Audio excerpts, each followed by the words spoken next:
नमस्कार। Vivekananda civil service academy के YouTube channel पर मैं ललित आपका स्वागत करता हूं। आज हम संविधान का एक सबसे महत्वपूर्ण टॉपिक डिस्कस करेंगे। एक श्रृंखला हम लोग आरंभ कर रहे हैं जिसमें भारतीय संविधान की जो इम्पोर्टेंट जो भी टॉपिक है उसको एक के बाद एक डिस्कस किया जाए। तो सबसे पहला जो टॉपिक हम लोग आज पढ़ने जा रहे हैं वो है संविधान की प्रस्तावना।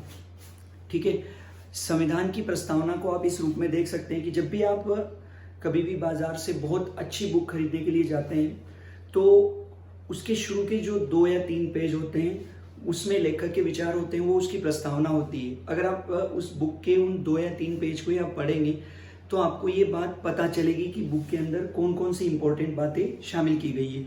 मतलब सिर्फ बुक के उस 2 या 3 पेज को पढ़कर पूरी बुक के अंदर क्या लिखा हुआ है, पूरी पुस्तक में कौन कौन सी चीजें शामिल है, उसका हम अंदाजा लगा सकते हैं। ठीक है, प्रस्तावना का भी ठीक उसी प्रकार से रोल है। अगर हम पूरे प्रीएम्बल को समझ रखते हैं और उसको कंसेप्चुअल यानी अवधारणा जो उसके अंदर क्या क्या निहित है, कौन कौन सी बातें उसमें शामिल है, उनको हम देखें, उनको हम समझें तो निश्चित रूप से संविधान की एक समझ विकसित हो जाती है। एक सामान्य व्यक्ति के लिए संविधान के सारे अनुच्छेद याद करने की जरूरत नहीं है कि हर व्यक्ति उसके एक एक अनुच्छेद को याद करे। अगर वो प्रस्तावना को भी आत्मसात करे तो उसे संविधान की एक बहुत अच्छी समझ होगी। ठीक है, प्रीएम्बल का जो फॉर्मेट है वो कुछ इस प्रकार से है, ये हम डिस्कस नहीं कर रहे, लेकिन ये इस तरीके से शुरू होता है कि हम भारत के लोग भारत को एक संपूर्ण प्रभुत्व संपन्न समाजवादी पंथ निरपेक्ष XYZ। ठीक है, आपको याद रखना है जो संविधान की प्रस्तावना है वो प्रस्तावना तैयार कैसे हुई। जब संविधान सभा में कार्य प्रारंभ हुआ तो पंडित जवाहरलाल नेहरू के द्वारा एक उद्देश्य प्रस्ताव या ऑब्जेक्टिव रेजोल्यूशन रखा गया था। उसी उद्देश्य प्रस्ताव को आगे चलकर उसका एक छोटा रूप किया गया और उसको संविधान की प्रस्तावना के रूप में अपना लिया गया। ठीक है, सबसे पहली बात जो आप लोगों को याद रखना है कि जो प्रीएम्बल या जो प्रस्तावना या उद्देशिका है उसका सिग्निफिकेंस क्या है, उसका महत्व क्या है। ठीक है, अगर हम महत्व की बात करें तो प्रस्तावना में सबसे पहली जो बात शामिल होती है कि यह संविधान की आत्मा है। ठीक है, जैसा मैंने अभी डिस्कस किया था कि कोई भी जो पुस्तक हम खरीद के लाते हैं उसके 2 पेज या आगे के जो 2 पृष्ठ होते हैं जिसमें प्रस्तावना होती है वो उसका की आत्मा होती है, उसके माध्यम से हमें पूरी चीजें समझ में आ जाती है। तो एक प्रकार से जो प्रीएम्बल है वो संविधान की क्या है, सोल है, आत्मा है। इसके सिर्फ अगर प्रस्तावना की समझ हम विकसित करते हैं तो बहुत सारी चीजें हमारी क्लियर होती है। दूसरा, यह संविधान का दर्शन है। ठीक है, दर्शन जो मैंने अभी आगे थोड़ी देर पहले कहा था कि अगर आप प्रस्तावना की समझ रखते हैं तो आप पूरे संविधान की मोटे तौर पर समझ रखते हैं। हो सकता है आपको अनुच्छेद याद ना हो, लेकिन आपको ये याद होगा कि भारत क्या है, भारत के उद्देश्य क्या है, नागरिकों को कौन कौन से अधिकार दिए जाएंगे। ठीक है, नेक्स्ट, यह संविधान की कुंजी है, यह की है। इसके माध्यम से हमें ये पता चल जाएगा कि संविधान में कौन कौन सी बातें शामिल है। आप एक प्रकार से की तरह इसको प्रयोग करें और ये चीजें समझने का प्रयास कर सकते हैं कि प्रस्तावना में जो शब्द शामिल किए गए वो आगे चलकर किस रूप में लोगों को प्राप्त हुए। यह संविधान की जन्म कुंडली है। जैसा मैंने अभी कहा था कि पंडित नेहरू के द्वारा जो उद्देश्य प्रस्ताव रखा गया था उसी को आगे चलकर प्रस्तावना बनाया गया और उस उद्देश्य प्रस्ताव के अंदर ही वो चीजें शामिल थी कि हम जो संविधान बनाएंगे उस संविधान में कौन कौन सी चीजें शामिल की जाएगी। तो 3-4 चीजें आपको याद रखना है। सबसे पहली बात, संविधान की आत्मा है, यह संविधान का दर्शन है, यह संविधान की कुंजी है और यह संविधान की जन्म कुंडली है। ठीक है, इसके बाद जो महत्वपूर्ण चीज है वो है प्रस्तावना की विशेषताएं, कि जो प्रस्तावना है उसकी विशेषताएं क्या क्या है। सबसे पहली बात, यह संविधान का भाग है। आगे हम डिस्कस करेंगे कि कौन से वाद हुए थे और वाद के तहत इसको संविधान का भाग बनाया गया। तो क्या संविधान का भाग यानी प्रस्तावना संविधान से अलग नहीं है, ये संविधान का ही एक पार्ट है। यह विधायी शक्ति का स्रोत नहीं है। इसका मतलब यह होता है कि संसद के द्वारा जो भी कानून बनाए जाते हैं, जो भी विधि संसद बनाती है, उसके लिए प्रस्तावना स्रोत के रूप में काम नहीं करेगी। क्योंकि कभी कभी ये कंफ्यूजन हो जाता है कि प्रीएम्बल के अंदर जो चीजें दी गई है यानी जो उद्देश्य निहित किए गए, जो राज्य की प्रकृति के बारे में बताया गया है, तो वो क्या एक प्रकार से सोर्स है। संसद उसको ध्यान में रखकर कानून बना सकती है, उसको ध्यान में रखकर कानून बना सकती है, लेकिन जब वो उस कानून को सुप्रीम कोर्ट या उसकी समीक्षा के मामले में जब प्रश्न उठता है तो आप ये नहीं बोल सकते कि प्रस्तावना के अंदर ऐसा है इसलिए हमने ये कानून को बनाया और इसलिए ये कानून लेजिटिमेट है या इसलिए ये कानून एक प्रकार से सही है, तो शक्ति का स्रोत नहीं है। नेक्स्ट, यह विधायी शक्ति पर किसी प्रकार की रोक भी नहीं लगाती। ठीक है, इसका मतलब ये हुआ कि संसद जो कानून बनाती है वो प्रस्तावना के इतर बातों पर भी बना सकती है। ठीक है, जरूरी नहीं है कि प्रस्तावना में जो चीजें शामिल है उन्हीं पर कानून बनाया जाए, या प्रस्तावना एक प्रकार की रोक लगाएगी कि नहीं हम ये चीजें शामिल नहीं है तो संसद उससे बाहर जाकर काम नहीं कर सकती, या संसद को केवल इसी पर काम करना है। ठीक है, नेक्स्ट, यह न्यायालय में वाद योग्य नहीं है। यह भी आप लोगों को याद रखना है कि जो प्रियम्बल है वो न्यायालय में वाद योग्य नहीं है। वाद योग्य नहीं है इसका मतलब क्या होता है? इसका मतलब है कि आगे हम डिस्कस करेंगे कि राज्य के उद्देश्य क्या है, राज्य की प्रकृति क्या है। अगर किसी रूप में वो प्राप्त नहीं हो रहे, ठीक है, तो आप न्यायालय में नहीं जा सकते। आप ये नहीं बोल सकते सुप्रीम कोर्ट में जाकर कि देखिए प्रस्तावना के अंदर तो सामाजिक, आर्थिक और राजनीतिक न्याय की बात की गई है और सरकार के द्वारा इन न्याय पर कोई काम नहीं किया गया है। ठीक है, तो आप न्यायालय में लेकर नहीं जा सकते, चाहे राज्य उस प्रस्तावना में निहित उद्देश्यों पर काम कर रहा है या नहीं कर रहा है। इस आधार पर नहीं जा सकते कि प्रस्तावना के अंदर लिखा हुआ है इसलिए ये अधिकार लोगों को मिलने चाहिए। ठीक है, नेक्स्ट, इसमें संशोधन किया जा सकता है, लेकिन क्या बात है, यदि बेसिक स्ट्रक्चर पर प्रभाव नहीं पड़े तो। मतलब जो संविधान का जो मूल ढांचा है, केशवानंद भारतीवाद में मूल ढांचे की संकल्पना का विकास हुआ था, वो आगे हम बात करेंगे। अगर उसमें ये कहा गया था कि संसद को यह अधिकार है कि वो संविधान में संशोधन कर सकती है, प्रस्तावना में संशोधन कर सकती है, लेकिन मूल ढांचे पर किसी प्रकार का प्रभाव नहीं पड़ना चाहिए। यानी प्रस्तावना में भी आप बदलाव कर सकते हैं पर बेसिक स्ट्रक्चर पर कोई प्रभाव नहीं पड़े। ठीक है, ये आपके दिमाग में रहे।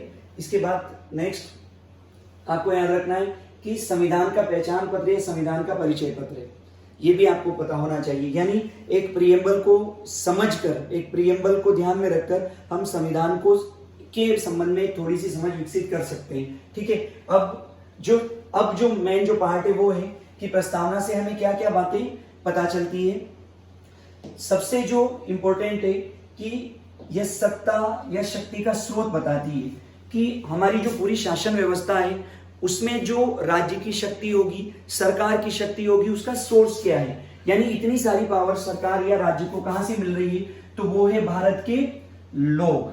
ठीक है, क्यों भारत के लोग? क्योंकि प्रस्तावना शुरू होती है हम भारत के लोग, भारत को, यानी यहां जो भी कुछ किया जा रहा है वो भारत के लोगों के द्वारा किया जा रहा है। यानी शक्ति का जो सोर्स है वो भारत के लोग है। अगर एक मोटे तौर पर हम बात करें, अगर आपसे ये सवाल पूछा जाए कि भारत में सर्वोच्च क्या है, तो भारत में सर्वोच्च है जनता। लेकिन अगर यह सवाल पूछा जाए कि भारत में सर्वोच्च विधि क्या है, तो वो है संविधान। ठीक है, वो क्या है? संविधान। पर जनता श्रेष्ठ या जनता सर्वोच्च है। जहां कहीं भी लोकतंत्र है, जहां कहीं भी गणराज्य या एक प्रकार से ब्रिटिश व्यवस्था है, वहां पर राजतंत्र के साथ लोकतंत्र है। तो ऐसी व्यवस्था में जनता सर्वोच्च होती है, जनता के जो विचार होते हैं, जनता की जो जरूरतें होती है वो सर्वोच्च होती है। ठीक है, तो पहली बात हमें क्या पता चली कि सत्ता की शक्ति का स्रोत क्या है? भारत के लोग है। ये हमें कहां से पता चला? संविधान की प्रस्तावना से। इसके बाद हम एक एक चीज डिस्कस करते हैं। जो प्रस्तावना से हमें पता चलता है कि भारत राज्य की प्रकृति क्या है। ठीक है, स्टेट की प्रकृति या स्टेट का नेचर क्या होगा। ठीक है, तो स्टेट के नेचर में जो ए पॉइंट है वो है कि प्रस्तावना भारत को संपूर्ण प्रभुत्व संपन्न बनाती है। आप बहुत आसान भाषा में समझिए, संपूर्ण प्रभुत्व संपन्न का मतलब होता है आपके चाहे आंतरिक मामले हो,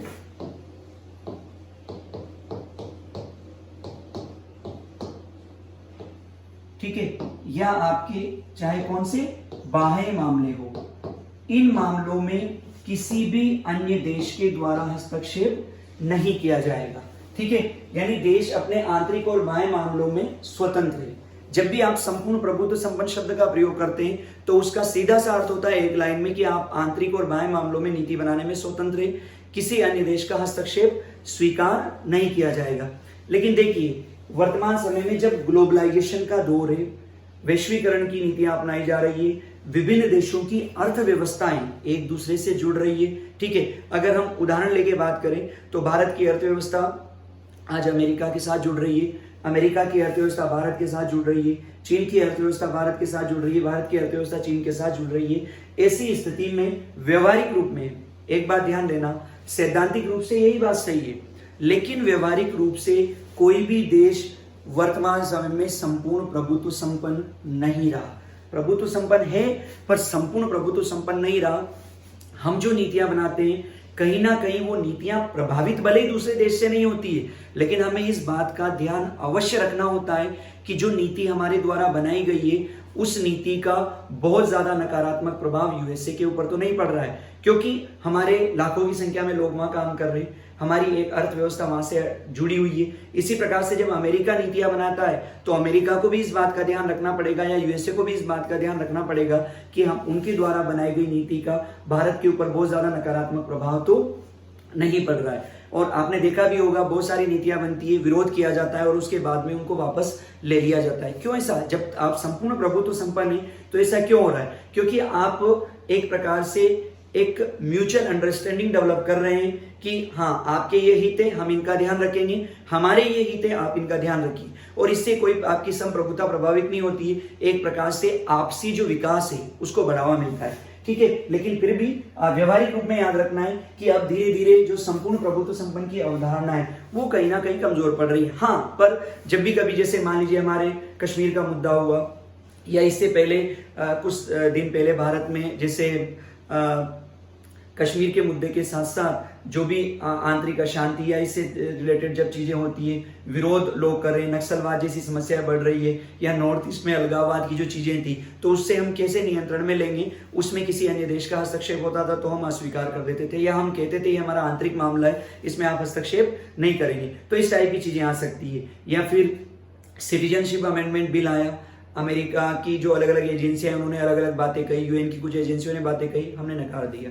चीन ने बहुत सारी बातें कही, पाकिस्तान ने कही, लेकिन हमने बोला ये हमारा क्या है, आंतरिक मामला है। तो इस तरह की चीजों में तो हम नीतियां बनाते हैं और किसी का हस्तक्षेप स्वीकार नहीं करते। लेकिन जब भी कभी आर्थिक मामलों की बात होती है तो आपको अन्य देशों के हस्तक्षेप को एक प्रकार से अप्रत्यक्ष रूप से स्वीकार करना पड़ता है। पहला पॉइंट आप लोगों को याद रखना है। इसके बाद दूसरा जो शब्द है वो है समाजवादी राज्य। ठीक है, भारत क्या है, एक समाजवादी राज्य है, यानी सोशलिस्ट स्टेट है। पहली बात तो आपको याद रखना है कि ये जो शब्द है समाजवादी, ये मूल प्रस्तावना में शामिल नहीं था। इसका मतलब ये हुआ कि इसको बाद में जोड़ा गया। तो बाद में कब जोड़ा गया? 42वें संविधान संशोधन अधिनियम 1976 के माध्यम से इसे प्रस्तावना में जोड़ा गया था। आगे हम डिस्कस कर लेंगे लास्ट में कि प्रस्तावना में एक ही बार संशोधन हुआ है और 3 शब्द जोड़े गए। तो पहला शब्द है समाजवादी राज्य जो 1976 में जोड़ा गया। इसका मतलब क्या होता है? देखिए, हमने जो समाजवादी जो शब्द है वो बेसिकली जुड़ा हुआ है, अगर एक उसका मूल देखेंगे आप तो वो आर्थिक क्रियाकलापों के ऊपर नियंत्रण से जुड़ा हुआ है। जब आर्थिक क्रियाकलाप बाजार के माध्यम से चलते हैं तो उसे एक प्रकार से पूंजीवादी राज्य कहा जाता है। जब आर्थिक क्रियाकलापों पर पूरी तरीके से राज्य का नियंत्रण होता है तो उसे समाजवादी राज्य कहा जाता है। सामान्य शब्दों में मैं बात कर रहा हूं। ठीक है, अगर हम भारत की बात करें तो भारत ने लोकतांत्रिक समाजवाद को अपनाया, ना कि साम्यवादी समाजवाद को। ये पहली बात आप लोगों को याद रखना है। ठीक है, यानी भारत ने एक प्रकार से मिश्रित राज्य की अवधारणा को अपनाया। जो लोग प्राइवेट सेक्टर में या प्राइवेट सेक्टर की कंपनियां काम करती हैं उनको बढ़ने का मौका दिया गया, और जो ऐसे बहुत सारे उद्योग या ऐसे बहुत सारे क्रियाकलाप जो सभी लोगों की जरूरत के हिसाब से थे उनको आरक्षित किया गया ताकि राज्य उन पर काम कर सके, और धीरे धीरे उनको हटाया गया। इसीलिए आप देख सकते हैं कि मुकेश अंबानी जैसे बड़े बड़े बिलियनियर भी भारत में हैं, और एनटीपीसी, ओएनजीसी और सीआईएल जैसी बड़ी बड़ी कंपनियां भी भारत सरकार के अधीन काम कर रही है, भारत सरकार के नियंत्रण में काम कर रही है, भारत सरकार की कंपनियों के रूप में काम कर रही है। तो लोकतांत्रिक समाजवाद है, ना कि साम्यवादी समाजवाद। दूसरी बात है मिश्रित अर्थव्यवस्था तथा लोक कल्याण की अवधारणा। मिश्रित अर्थव्यवस्था पे हम बात कर चुके हैं, लोक कल्याण की अवधारणा पे, यानी खास बात क्या है कि जो वंचित वर्ग है और जो शोषित वर्ग है, उस वंचित और शोषित वर्ग के कल्याण का जिम्मा ले रखा है सरकार ने। ठीक है, यानी वे वंचित शोषित वर्ग जो अपने संसाधनों के बल पर अपना खुद का कल्याण नहीं कर सकते या उनकी जरूरतें पूरा नहीं कर सकते, तो उनकी जरूरतें पूरा करने का काम कौन करता है? राज्य करता है। ठीक है, आगे हम न्याय की स्थापना में इसको डिटेल में डिस्कस करेंगे। ठीक है, दूसरा जो शब्द है वो है पंथ निरपेक्ष राज्य। ठीक है, भारत क्या है? एक पंथ निरपेक्ष राज्य। और ये भी आपको याद रखना है, ये भी मूल प्रस्तावना का अंग नहीं था, इसको भी सेम 42वें संविधान संशोधन के माध्यम से 1976 में प्रस्तावना में शामिल किया गया। ठीक है, दो शब्द आपके दिमाग में रखने, सबसे इस पे आए हम इससे पहले। एक शब्द जो जनरली जो टर्म यूज की जाती है वो है धर्मनिरपेक्ष। ठीक है, और दूसरा जो शब्द है वो है पंथ। अगर हम इन दोनों शब्दों की बात करें तो मूल रूप से जो प्रस्तावना में जो शब्द शामिल किया गया वो ये है, पंथ निरपेक्ष, ना कि धर्म निरपेक्ष। थोड़ा सा इसके बेसिक को आप समझिए। भारत के संबंध में जो धर्म है, ठीक है, इसको इंग्लिश में भी धर्म ही कहा जाता है भारत के संबंध में। ठीक है, जैसे आजकल लॉकडाउन के दौरान आप देख रहे होंगे रामायण और महाभारत आ रही है, और रामायण और महाभारत में जो युद्ध है उनको धर्म युद्ध कहा जा रहा है। क्या वो किसी रिलीजन के लिए लड़े जा रहे हैं? नहीं, वो नैतिक नियमों के लिए लड़े जा रहे हैं। सही क्या है और गलत क्या है इसके आधार पर लड़े जा रहे हैं। तो भारत में जब सही होता है, भारत में जब आप नैतिक नियमों को ध्यान में रख के काम करते हैं, भारत में जब आप नैतिकता की स्थापना के लिए काम करते हैं, आप लोगों के कल्याण के लिए काम करते हैं, तो उसको धर्म कहा जाता है। जब आप सही करते हैं तो वो भारत में धर्म है। ठीक है, इसलिए जब गलत होता है तो हम कहते हैं अधर्म हो रहा है। इस शब्द का प्रयोग इसीलिए किया जाता है कि हमारे यहाँ धर्म का कंसेप्ट थोड़ा अलग है। ठीक है, जबकि पंथ का मतलब होता है, अगर बहुत सामान्य हम बात करें तो पंथ का मतलब होता है ईश्वर को मानने का तरीका। ठीक है, अलग अलग तरीके से लोग ईश्वर को मानते हैं। अगर हम रिलीजन की बात करें, पंथ मतलब ये रिलीजन। ठीक है, तो ईश्वर को मानने का क्या तरीका, कि कोई व्यक्ति किस तरीके से ईश्वर को मान रहा है। इस्लाम में अलग तरीके से माना जाता है, हिंदुइज्म में अलग तरीके से माना जाता है, ईसाई धर्म में अलग तरीके से माना जाता है। तो ईश्वर की बात हो रही है, तो जब ईश्वर को मानने के तरीके की बात करेंगे तो उसके लिए हम रिलीजन या धर्म, और धर्म शब्द का भी प्रयोग करेंगे तो रिलीजन, इंग्लिश में उसका क्या है? रिलीजन है। ठीक है, तो भारत एक सेक्युलर स्टेट है। इसका मतलब ये होता है कि राज्य का अपना कोई रिलीजन नहीं होगा। जो स्टेट है, जैसे कुछ स्टेट के बारे में मैं बात करूं तो पाकिस्तान जो है वो इस्लामिक स्टेट है, अफगानिस्तान इस्लामिक स्टेट है, बांग्लादेश ने भी कुछ हद तक घोषणा कर रखी है कि वो भी इस्लामिक स्टेट है, यानी वहां राज्य ने अपना धर्म घोषित कर रखा है। पर भारत में राज्य का अपना कोई रिलीजन नहीं होता है, कोई धर्म नहीं होता है। ये बात आप लोगों को याद रखना है। ठीक है, तो पंथ निरपेक्ष राज्य मतलब राज्य का अपना कोई रिलीजन नहीं होगा, और राज्य सभी धर्मों का, ये भी आप लोगों को याद रखना है कि राज्य सभी धर्मों का समान रूप से क्या करेगा? आदर करेगा।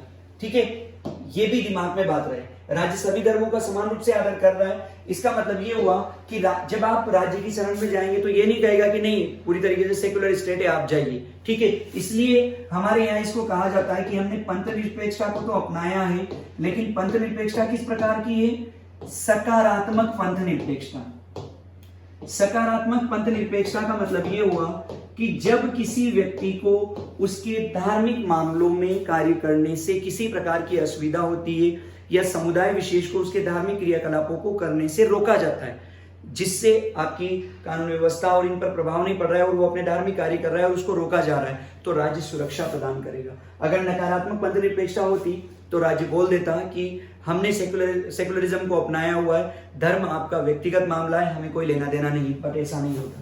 ठीक है, जैसे ही आपके धार्मिक क्रियाकलापों में किसी प्रकार की कोई अड़चन आती है तो राज्य सुरक्षा प्रदान करता है, ये आपने देखा भी होगा। ठीक है, तो पंथ निरपेक्षता का मतलब राज्य का अपना कोई धर्म नहीं होगा और राज्य सभी धर्मों का समान रूप से आदर करेगा। और किस टाइप की पंथ निरपेक्षता को हमने अपनाया? सकारात्मक पंथ निरपेक्षता को। ठीक है, इसके बाद में जो चौथा है वो है कि भारत जो है वो क्या है? लोकतंत्र है, यानी डेमोक्रेटिक सिस्टम को हमने अपनाया है, जिसे कहा गया लोकतांत्रिक राज्य। सिंपल सी बात है, वो अब्राहम लिंकन की परिभाषा में नहीं पढ़ना है। ठीक है, लोकतंत्र का मतलब होता है एक ऐसी व्यवस्था जिसमें शासन व्यवस्था का संचालन जनता के द्वारा प्रतिनिधि चलाए। अगर शासन व्यवस्था का संचालन जनता के द्वारा चुने गए प्रतिनिधियों के द्वारा किया जाता है तो उसे हम लोकतंत्र कहते हैं। ठीक है, अब लोकतंत्र, ये जो लाइन लिखी हुई है इसी को मैंने डिस्कस किया था। दो प्रकार का लोकतंत्र होता है, एक होता है प्रत्यक्ष लोकतंत्र।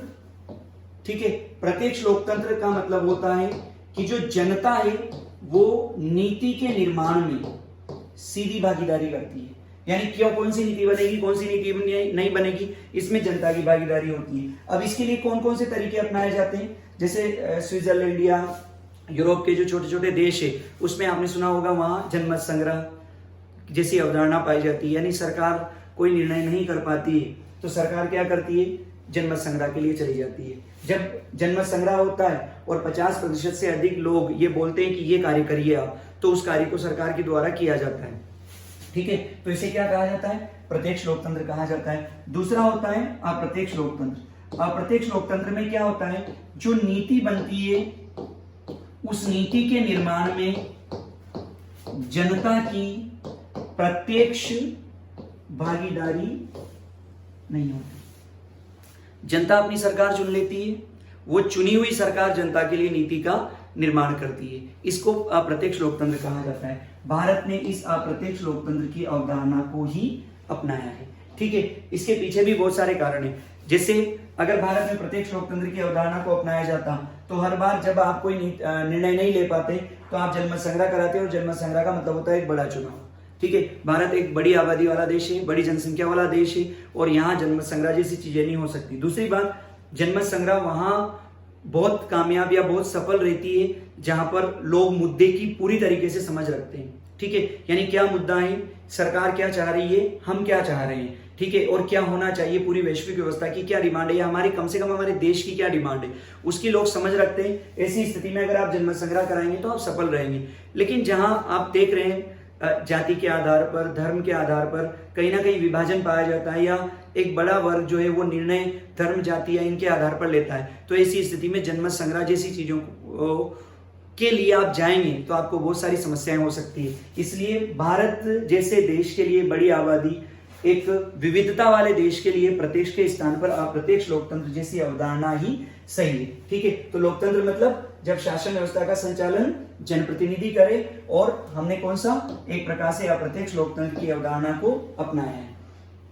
इसके बाद जो लास्ट पॉइंट है, राज्य की प्रकृति में भारत जो है वो एक क्या है, गणराज्य। भारत क्या है, गणराज्य रिपब्लिक है। ठीक है, गणराज्य का सीधा सा अर्थ होता है जिस देश का राष्ट्राध्यक्ष, राष्ट्र का प्रमुख निर्वाचित हो, उसे गणराज्य कहा जाता है। ठीक है, जैसे भारत का जो राष्ट्रपति है वो निर्वाचित होता है। अब उस राष्ट्राध्यक्ष का निर्वाचन भी दो प्रकार से हो सकता है। एक तो जो निर्वाचन है वो प्रत्यक्ष रूप से हो, और प्रत्यक्ष निर्वाचन का मतलब होता है कि जनता सीधे उसको वोट करे। ठीक है, और दूसरा निर्वाचन होता है वो कैसे हो, अप्रत्यक्ष रूप से हो, यानी अप्रत्यक्ष रूप से हो और जनता की उसमें कोई भागीदारी ना हो, लेकिन भागीदारी अप्रत्यक्ष रूप में होती है। ठीक है, जैसे प्रत्यक्ष निर्वाचन का जो एग्जांपल है वो है संयुक्त राज्य अमेरिका। वहां जो राष्ट्रपति का निर्वाचन होता है जनता सीधे वोट करती है। ठीक है, यानी एक इलेक्टोरल कॉलेज को जनता चुन लेती है, वो फिर राष्ट्रपति को वोट देता है, और जैसे ही राष्ट्रपति निर्वाचित होता है वो इलेक्टोरल कॉलेज समाप्त हो जाता है। अप्रत्यक्ष निर्वाचन भारत में है। भारत में एक प्रकार से हमारे जो एमपी और एमएलए है वो चुनाव में भाग लेते हैं, जो निर्वाचित सदस्य वो चुनाव में भाग लेते हैं, और हमारी ओर से वो हमारे राष्ट्रपति को चुन लेते हैं। ठीक है, यानी हमने जो कंसेप्ट अपनाया वो अप्रत्यक्ष निर्वाचन का अपनाया। क्यों अप्रत्यक्ष निर्वाचन का अपनाया, ये हम राष्ट्रपति वाला जो टॉपिक है उसमें डिटेल में डिस्कस करेंगे। तो गणराज्य का मतलब होता है एक ऐसी व्यवस्था जिसमें राष्ट्राध्यक्ष जनता के द्वारा निर्वाचित होता हो, चाहे वो प्रत्यक्ष या अप्रत्यक्ष। जैसे अगर हम बात करें तो भारत के जो राष्ट्रपति है रामनाथ कोविंद, ठीक है, ये प्रत्यक्ष निर्वाचन का उदाहरण है। ठीक है, और भारत एक गणराज्य बनता है। ठीक है, जबकि यूनाइटेड किंगडम की जो क्वीन है वो एक प्रकार से गणराज्य का उदाहरण ना हो कि किसका, राजतंत्र का उदाहरण है। ठीक है, क्वीन किसका एग्जाम्पल है? राजतंत्र का। मतलब वहां पर राजशाही है और लोकतंत्र है। भारत के अंदर गणतंत्र भी है और लोकतंत्र भी है, क्योंकि हम हमारे राष्ट्राध्यक्ष को निर्वाचित करते हैं, जबकि वहां जो राष्ट्राध्यक्ष होता है वो एक प्रकार से निर्वाचित ना होकर क्या होता है? वंशानुगत होता है। ठीक है, यानी क्वीन के बाद जो भी शासक बनेगा वो इनका उत्तराधिकारी बनेगा। वहां जनता को निर्णय लेने की आवश्यकता नहीं है। यानी ब्रिटेन की जनता को पता है कि हमारा उत्तराधिकारी, हमारा अगला राष्ट्राध्यक्ष कौन होगा, पर भारत की जनता को नहीं पता है कि रामनाथ कोविंद के बाद भारत के राष्ट्रपति कौन बनेंगे। ये आपको याद रखना है। चलिए, सेकेंड जो चरण है प्रस्तावना का वो स्टार्ट होता है। सेकेंड चरण पहले से भी महत्वपूर्ण है। ठीक है, किस कैसे? सबसे पहली बात जो सेकेंड चरण है वो हमें बताता है कि राज्य के उद्देश्य क्या है। यानी जब संविधान बन रहा था तो संविधान में एक राज्य की संकल्पना निर्मित की गई, उसमें तय किया गया कि जो राज्य होगा वो करेगा क्या, उसका उद्देश्य क्या होगा। ठीक है, सबसे पहला जो उद्देश्य राज्य का वो है न्याय की स्थापना करना, यानी देश के अंदर क्या हो? जस्टिस आए। अब न्याय 3 प्रकार का, ये आप लोगों को याद रखना है। आपसे प्रीलिम्स में अगर सवाल पूछा जाएगा तो वो इस तरीके से भी बन सकता है कि प्रस्तावना में कौन कौन से न्याय की बात की गई है, या स्टेटमेंट आ जाता है कि प्रस्तावना में सामाजिक, आर्थिक और राजनीतिक न्याय की अवधारणा पर बल दिया गया है। तो सबसे पहला जो उद्देश्य वो है न्याय की स्थापना करना। अब कितने प्रकार के? 3 प्रकार के न्याय। सबसे पहला सामाजिक न्याय, दूसरा आर्थिक न्याय और तीसरा राजनीतिक न्याय। ठीक है, इन तीनों को हम लोगों को डिस्कस करना है। ठीक है, सामाजिक न्याय का मतलब होता है एक ऐसा राज्य होगा जहां धर्म, जाति, वर्ग आदि के आधार पर किसी प्रकार का भेदभाव ना किया जाए। यानी लोगों के साथ धर्म के आधार पर, जाति के आधार पर या रंग आदि के आधार पर जो भेदभाव होता है या लिंग के आधार पर भेदभाव होता है वो भेदभाव समाप्त हो जाना चाहिए। जब आप इस प्रकार का भेदभाव समाप्त कर देते हैं तो इसे हम क्या कहते हैं? सामाजिक न्याय कहते हैं। इसके एग्जाम्पल भी है, जैसे भारत सरकार के द्वारा ऐसे बहुत सारे कानून बनाए जिसमें लिंग भेद की बात की गई कि लिंग भेद नहीं होगा। ठीक है, इसके अलावा जो सरकार की नियुक्तियां होती है उसमें आरक्षण की बात की गई, तो वो एक प्रकार का जो आरक्षण है वो भी सामाजिक न्याय की स्थापना करता है कि जो वंचित शोषित वर्ग है उस वंचित शोषित वर्ग को हम मेन स्ट्रीम में लाने का प्रयास कर रहे हैं। ठीक है, दूसरा होता है आर्थिक न्याय। आर्थिक न्याय फंडामेंटल राइट में नहीं है। ठीक है, जो आर्थिक न्याय है वो एक प्रकार से किसमें? डीपीएसपी के माध्यम से देने का प्रयास किया गया है। ठीक है, आर्थिक न्याय का मतलब क्या होता है? प्रत्येक व्यक्ति या प्रत्येक जो नागरिक है उसके पास इतने मूलभूत संसाधन हो कि वो अपनी या उसके पास इतने संसाधन हो कि अपनी मूलभूत जरूरतों को पूरा कर सके। ठीक है, ये नहीं बोला जा रहा है कि हर व्यक्ति यहाँ बिलियनियर बन जाए, मिलियनियर बन जाए, लेकिन हर व्यक्ति के पास, हर नागरिक के पास कम से कम इतने संसाधन तो रहे कि वो अपनी मूलभूत जो जरूरत है उनको पूरा कर सके। तो इसके लिए आर्थिक न्याय की बात की गई। अब जैसे इसका जो बेस्ट एग्जांपल है वो है नरेगा।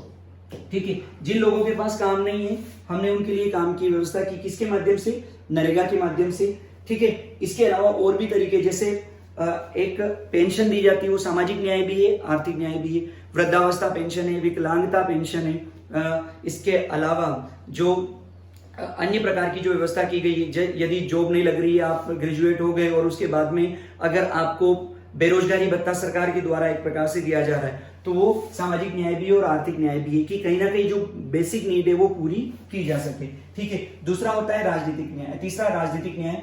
राजनीतिक न्याय का मतलब क्या है? राजनीतिक न्याय का मतलब होता है कि जो आपकी लोकतांत्रिक प्रक्रिया है उस लोकतांत्रिक प्रक्रिया में सभी लोगों की भागीदारी होनी चाहिए। ठीक है, यानी राजनीति में चाहे वो कैसे हो, प्रत्यक्ष रूप से हो या फिर कैसे अप्रत्यक्ष रूप से हो, जनता की भागीदारी होनी चाहिए। अगर राजनीति में आप प्रत्यक्ष या अप्रत्यक्ष रूप से जनता की भागीदारी सुनिश्चित कर देते हैं तो उसे हम क्या कहते हैं? राजनीतिक न्याय कहते हैं। ठीक है, अगर हम भारत की बात करें तो भारत में जब संविधान लागू हुआ उसी समय ये प्रोविजन कर दिए गए कि सार्वभौमिक वयस्क मताधिकार प्रणाली को अपनाया जाएगा। इसका मतलब यह हुआ कि कोई भी व्यक्ति जो एक निश्चित आयु प्राप्त कर लेता है बिना किसी भेदभाव के, सिर्फ आयु का भेदभाव होगा, बिना किसी भेदभाव के उसे वोट देने का अधिकार होगा। जैसे शुरू में 21 वर्ष थी, अब 18 वर्ष की आयु है, तो 18 वर्ष की आयु प्राप्त करने के बाद प्रत्येक व्यक्ति को वोट देने का अधिकार है, अगर वो अपने आप को भारत निर्वाचन आयोग में पंजीकृत करवा लेता है तो। ठीक है, यानी वोट देने का अधिकार बिना किसी भेदभाव के। भेदभाव कौन सा? धर्म का भेद नहीं, लिंग का भेद नहीं, जाति का भेद नहीं, शिक्षा का भेद नहीं, और आय और अन्य जो चीजें हैं, जमीन का, इन सब का भेद नहीं है। जैसे शुरुआती जो चरण, जैसे ब्रिटिश राज था भारत में, और एक के बाद एक जब अधिकार देना शुरू किए उन लोगों ने, तो शुरू में उन्होंने शिक्षा का आधार बना दिया, आय का आधार बना दिया, करदाता का आधार बना दिया। ऐसा कोई आधार नहीं है। आप 18 वर्ष की आयु पूर्ण कर लेते हैं तो आप भारत की राजनीतिक व्यवस्था में भागीदार बन सकते हैं, यानी आप वोट दे सकते हैं। ये तो हुआ अप्रत्यक्ष भागीदारी। फिर चुनाव लड़ने की बात आती है कि कौन चुनाव लड़ सकते हैं और कौन नहीं। तो इसमें भी ये व्यवस्था की गई कि जो वंचित शोषित वर्ग है उनके लिए सीटों का आरक्षण कर दिया गया। ठीक है, वो सामाजिक न्याय भी और राजनीतिक न्याय भी। सीटों का आरक्षण कर दिया गया मतलब, जैसे आपने देखा होगा लोकसभा के अंदर एससी और एसटी के लिए सीटों का आरक्षण है, राज्य की विधानसभाओं में एससी और एसटी के लिए सीटों का आरक्षण है, और इसी प्रकार से जो पंचायती राज संस्थाएं हैं उन पंचायती राज संस्थाओं में महिलाओं के लिए भी सीटों के आरक्षण की व्यवस्था की गई है। ठीक है, नेक्स्ट जो है वो है स्वतंत्रता। ठीक है, ये भी आप लोगों को बहुत अच्छे से पता होना चाहिए। जो संविधान की प्रस्तावना है उसमें 5 प्रकार की स्वतंत्रता दी गई है। ठीक है, सबसे पहली जो स्वतंत्रता है वो है विचार की स्वतंत्रता। विचार यानी थॉट्स। विचार की स्वतंत्रता का मतलब क्या है? आप किसी भी विचार को अपना सकते हैं, आप किसी भी विचार को फॉलो कर सकते हैं, या किसी भी विचारधारा का आप अनुसरण कर सकते हैं। राज्य आपके ऊपर प्रतिबंध नहीं लगाएगा। बस एक बात आप याद रखना कि यहां जो स्वतंत्रता शब्द का प्रयोग किया गया है उसके लिए इंग्लिश में लिखा गया है लिबर्टी। ठीक है, क्या लिखा गया है? लिबर्टी, ना कि फ्रीडम। इन दोनों शब्दों में बहुत अंतर होता है। हिंदी में तो स्वतंत्रता का मतलब स्वतंत्रता है, लेकिन जब आप इनको इंग्लिश में लिखेंगे तो एक लिबर्टी होता है और दूसरा होता है फ्रीडम। तो जो लिबर्टी शब्द है इसका मतलब होता है कि कुछ सीमाएं लगेगी। क्या मतलब है? कुछ सीमाएं लगेगी। और जब फ्रीडम शब्द का प्रयोग करते हो तो इसका मतलब होता है कोई सीमा नहीं। बिना सीमा के अगर आप स्वतंत्रता एंजॉय करें तो उसे फ्रीडम कहा जाएगा, और कुछ सीमाएं लगेगी, कुछ शर्तें लगेगी तो इसका मतलब उसे लिबर्टी कहा जाएगा। तो यहां जो स्वतंत्रता है उसके लिए इंग्लिश में क्या है? लिबर्टी। विचार की स्वतंत्रता है, पर ऐसे विचार को नहीं अपना सकते जो राष्ट्र की एकता और अखंडता के लिए घातक हो। ऐसे विचार को नहीं अपना सकते जो हमारी जो विविधतापूर्ण जो संस्कृति है, विविधतापूर्ण जो हमारा समाज है उसके लिए घातक हो। ये आपको याद रखना है। दूसरा जो है अभिव्यक्ति, एक्सप्रेशन। अभिव्यक्ति का मतलब केवल बोलना नहीं है। अभिव्यक्ति का मतलब बोलना, अखबार निकालना, विज्ञापन करना, न्यूज चैनल स्थापित करना, ये जितने भी जो यूट्यूब वगैरह इन सारी चीजों पर जो चल रहा है ये चलाना, सोशल मीडिया का प्रयोग करना, ये सब अभिव्यक्ति में आता है। ठीक है, लेकिन इसमें भी युक्तियुक्त प्रतिबंध है, रीजनेबल रेस्ट्रिक्शन, क्योंकि लिबर्टी की बात है, फ्रीडम की नहीं है, तो प्रतिबंध इस पे लगे हुए हैं। प्रतिबंध किस प्रकार से? जैसे आप अगर ऐसे विचार अभिव्यक्त करते हैं जो राष्ट्र की एकता और अखंडता के लिए घातक है तो रोक लगेगी। ठीक है, आप सोशल मीडिया में ऐसी पोस्ट डालते हैं जिससे हमारी सामाजिक समरसता को नुकसान पहुंचता है, हमारी कानून व्यवस्था को नुकसान पहुंचता है तो रोक लगेगी। ठीक है, आप ऐसा विज्ञापन करते हैं जिससे समाज को नुकसान पहुंचता है, जैसे आप ध्यान से देखेंगे तो तंबाकू और लीकर यानी शराब के ऐड नहीं आते। ठीक है, जो ऐड आते हैं वो वास्तव में सोडा और ऐसी चीजों के आते हैं, लेकिन दिखाया शराब की बोतल को जाता है तो लोगों को लगता है हाँ शराब का ऐड आ रहा है, पर नहीं आते हैं। क्यों? क्योंकि तंबाकू और लीकर जैसी चीजें वो सेहत के लिए हानिकारक है, तो ऐड पर भी क्या लगाया हुआ है? प्रतिबंध लगाया हुआ है। यानी अभिव्यक्ति की स्वतंत्रता है पर उन पर युक्तियुक्त प्रतिबंध है। इसके बाद तीसरा है विश्वास। विश्वास का यह मतलब है, ये जो तीनों चीजें विश्वास, आस्था और उपासना, ये सीधे सीधे आपके धार्मिक क्रियाकलापों से यानी आपकी रिलीजियस जो एक्टिविटी है उससे जुड़े हुए। ठीक है, यानी किस प्रकार का जो धार्मिक क्रियाकलाप है, किस प्रकार की जो धार्मिक एक्टिविटी है, आप उसमें विश्वास रखते हैं, बिलीफ रखते हैं, राज्य रोक नहीं लगाएगा। ठीक है, आस्था यानी फेथ, किस प्रकार के धार्मिक क्रियाकलापों में आपकी आस्था है, आप किस प्रकार के धर्म को अपनाते हैं, कौन से धर्म को अपनाते हैं, किस प्रकार की एक्टिविटी में आप शामिल होते हैं, राज्य उस पर रोक नहीं लगाएगा। ठीक है। और नेक्स्ट उपासना, यानी आप अपने ईश्वर की, आप अपने आराध्य की किस तरीके से उपासना करते हैं, राज्य इस पर भी रोक नहीं लगाएगा। बट लिबर्टी को ध्यान में रखना है, ऐसे धार्मिक क्रियाकलापों में विश्वास करना, ठीक है, जो ऐसी एक्टिविटी को बढ़ावा देते हैं जिससे सामाजिक व्यवस्था को नुकसान पहुंचता है, तो रोक लगेगी।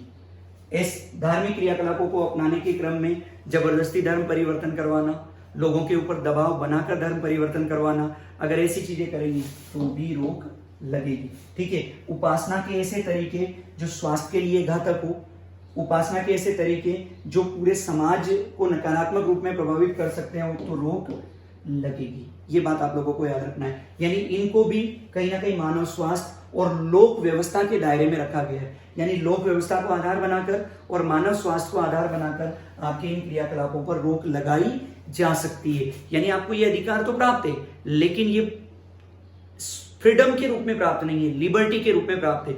जब तक लोक व्यवस्था और मानव स्वास्थ्य को नुकसान नहीं पहुंचता है, एंजॉय करिए। जैसे ही नुकसान पहुंचेगा, रोक लगा दी जाएगी। ठीक है, ये आपको पता होना चाहिए। इसके बाद नेक्स्ट है समानता की स्थापना करना। ठीक है, क्या समानता यानी इक्वालिटी। जो संविधान की प्रस्तावना है उसमें दो प्रकार की समानता की बात की गई है। कौन कौन सी? एक तो प्रतिष्ठा की समता। ठीक है, प्रतिष्ठा की समता का मतलब ये हुआ कि व्यक्ति किसी भी क्षेत्र में प्रतिष्ठा अर्जित कर सकता है, कोई रोक नहीं है किसी भी आधार पर। किसी भी आधार का मतलब है जैसे धर्म के आधार पर, जाति के आधार पर, लिंग के आधार पर, क्षेत्र के आधार पर रोक नहीं लगाई जाएगी कि आप इस फील्ड में काम नहीं कर सकते। हाँ, यह हो सकता है कि दोनों चीजों में, अवसर की समता हो या प्रतिष्ठा की समता, इन दोनों में यह हो सकता है कि योग्यता के आधार पर रोक लगाई जा सकती है। और ये तो आवश्यक भी है कि कोई भी व्यक्ति डॉक्टर बनना चाहता है तो उसके लिए जो तकनीकी योग्यता है उसका निर्धारण किया गया वो उसे प्राप्त करे। शिक्षक बनना चाहता है तो जो तकनीकी योग्यता है निर्धारित की गई है वो उसको प्राप्त करे। तो तकनीकी योग्यता की बाध्यता लगाई जा सकती है, लेकिन धर्म, लिंग, जाति आदि के आधार पर किसी प्रकार की रोक नहीं है। कोई किसी को नहीं रोकेगा, ना सरकार रोकेगी, ना ही जो प्राइवेट सेक्टर है वो इसके आधार पर रोक लगाएगा। तो व्यक्ति किसी भी क्षेत्र में प्रतिष्ठा अर्जित कर सकता है और सभी लोगों को अवसर की समता प्राप्त होगी। हम आगे डिस्कस करेंगे फंडामेंटल राइट में कि अवसर की समता है, लेकिन वंचित शोषित वर्ग को अतिरिक्त अवसर दिए गए हैं। इसका उदाहरण है आरक्षण। ठीक है, तो आरक्षण को नकारात्मक रूप में ना लेके अगर आप सकारात्मक रूप में लेंगे तो ये मान सकते हैं कि जो वंचित शोषित वर्ग है उसके लिए अतिरिक्त अवसर है। जो वर्ग ऑलरेडी अच्छी स्थिति में है उसके लिए अवसर में कोई कटौती नहीं की गई है, अतिरिक्त अवसर दिए गए ताकि वो मेन स्ट्रीम में आ सके, मुख्य धारा में शामिल हो सके। ठीक है, इसके बाद नेक्स्ट है जो समता है वो तीन प्रकार की होती है जो ऊपर आपने, एक होती है नागरिक समता। ठीक है, यानी एक नागरिक के रूप में सभी लोग बराबर हो। नागरिक के रूप में सभी लोग क्या हो? बराबर हो, जो आर्टिकल 14, 15, 16, 17 और 18 के माध्यम से आप समझ सकते हैं। ठीक है, यानी विधि के समक्ष समता रहेगी। ठीक है, यानी जो राज्य के द्वारा सुविधाएं उनमें समता रहेगी, नियोजन के संबंध में रहेगा, किसी प्रकार की अस्पष्टता नहीं होगी, उपाधियों का अंत कर दिया जाएगा ताकि जो सभी लोग हैं वो नागरिक के रूप में क्या रहे? समान स्तर एंजॉय कर सके, कोई विशेषाधिकार प्राप्त ना हो और कोई ऐसा वर्ग ना हो जिसको कोई अधिकार प्राप्त ना हो। दूसरी क्या है? आर्थिक समता है। ये डीपीएसपी के माध्यम से पूरा करने का प्रयास किया गया है। आर्थिक समता का मतलब ये होता है कि जो लोग हैं उन लोगों को ये अधिकार मिले कि वो अपनी मूलभूत आवश्यकताओं को क्या कर सके? पूरा कर सके। नेक्स्ट क्या है? राजनीतिक समता। राजनीतिक समता का मतलब है सभी लोगों को मतदान का अधिकार है। सभी जो लोग हैं वो एक निश्चित आयु प्राप्त करने के बाद मतदान कर सके। धर्म के आधार पर, जाति के आधार पर, इनके आधार पर कोई भेदभाव ना रहे। तो ये तीन प्रकार की समता है, इसको हम आगे डिस्कस करेंगे, पर यहाँ मैंने लिख दिया है कि जब समता की बात होती है तो नागरिक समता, आर्थिक समता और राजनीतिक समता पर आपको ध्यान देना चाहिए। इसके बाद बंधुता या फ्रेटर्निटी, जो संविधान की प्रस्तावना है उसमें दो चीजों पर आपको ध्यान देना है कि बंधुता जो शब्द है उसका क्या महत्व है। ठीक है, पहला जो है वो है व्यक्ति की गरिमा सुनिश्चित करने वाली बंधुता। देखिए, अगर साथ हम रहते हैं तो भाईचारा होना चाहिए। भाईचारा रहेगा तो निश्चित रूप से व्यक्ति की गरिमा बनी रहेगी। जैसे जाति के आधार पर भेदभाव होता है या लिंग के आधार पर भेदभाव होता है तो व्यक्ति की जो गरिमा है उसके ऊपर नकारात्मक प्रभाव पड़ता है। तो ऐसी बंधुता हो कि हम धर्म, जाति, लिंग आदि के आधार पर किसी के साथ भेदभाव न करें, और दूसरी है राष्ट्र की एकता एवं अखंडता सुनिश्चित करने वाली बंधुता। ठीक है, हमारे देश के अंदर इसकी बहुत ज्यादा जरूरत है। क्यों बहुत ज्यादा जरूरत है? अगर आप भारत के मैप को देखेंगे तो आप उत्तर से दक्षिण, पूर्व से पश्चिम बहुत सारी विविधताएं देखेंगे। ठीक है, आप कश्मीर से चलते हुए अगर आप कन्याकुमारी तक पहुंचेंगे तो ऐसा महसूस होगा जैसे बहुत सारे देशों की यात्राएं कर ली हो, क्योंकि विविधता बहुत ज्यादा है। ऐसी स्थिति में अगर बंधुता या भाईचारा बना रहेगा तो चाहे भाषाई विविधता हो, चाहे अन्य प्रकार की या सांस्कृतिक विविधता हो, खान पान की विविधता हो, रहन सहन की विविधता हो, अन्य तौर तरीकों की विविधता हो, लेकिन भाईचारा बना रहेगा तो राष्ट्र भी अखंड बना रहेगा। ये आप लोगों को याद रखना है। ठीक है, अब देखिए जो संविधान की प्रस्तावना है, इस प्रस्तावना में अभी तक केवल एक बार संशोधन हुआ है। ठीक है, पूरी जो प्रस्तावना है अभी तक केवल एक बार संशोधन हुआ है, और वो एक बार संशोधन हुआ था 42वां संविधान संशोधन के माध्यम से 1976 में। आपको याद रखना है इस संशोधन के तहत 3 शब्द जोड़े गए। सबसे पहला जो शब्द था वो था समाजवादी। ठीक है, दूसरा जो शब्द है जो प्रस्तावना में जोड़ा गया वो था पंथ निरपेक्ष। वो क्या है? पंथ निरपेक्ष। और तीसरा जो शब्द है वो है अखंडता। ठीक है, यहां से भी सवाल आपका बनता है कि संविधान की प्रस्तावना में 42वें संविधान संशोधन के तहत कौन कौन से शब्द जोड़े गए? तो समाजवादी, पंथ निरपेक्ष और अखंडता, इन 3 शब्दों को जोड़ा गया था। ये आप लोगों को याद रखना है। यानी प्रस्तावना में अभी तक केवल एक बार ही संशोधन हुआ है। अब इसके बाद और इससे पहले कभी संशोधन प्रस्तावना में नहीं हुए थे। मेरे ख्याल से प्रस्तावना से संबंधित जो चीजें हैं वो क्लियर हुई होगी आपकी बहुत सारी। ठीक है, इससे रिलेटेड अगर आपका कोई प्रश्न है या आपको ऐसा लगता है कि इसमें कोई चीजें छूट गई है तो कमेंट बॉक्स में आप लिखिएगा। ठीक है, और मैं उम्मीद करता हूं कि कुछ हद तक जो समस्या है उसको मैंने हल करने का प्रयास किया है। ठीक है, बहुत सारी ऐसी चीजें होती जो नहीं हो पाती कवर, लेकिन एक मोटे तौर पर एक ओवरव्यू हमारा तैयार हुआ है कि हम प्रस्तावना में किस तरीके से आगे बढ़ सकते हैं। ठीक है, तो ये वीडियो आपको कैसा लगा कमेंट आप जरूर करना, और ज्यादा से ज्यादा शेयर करना अगर आपको लगता है कि हाँ ये वीडियो वास्तव में आपके और अन्य लोगों के लिए बेनिफिशियल हो सकता है। थैंक यू, धन्यवाद।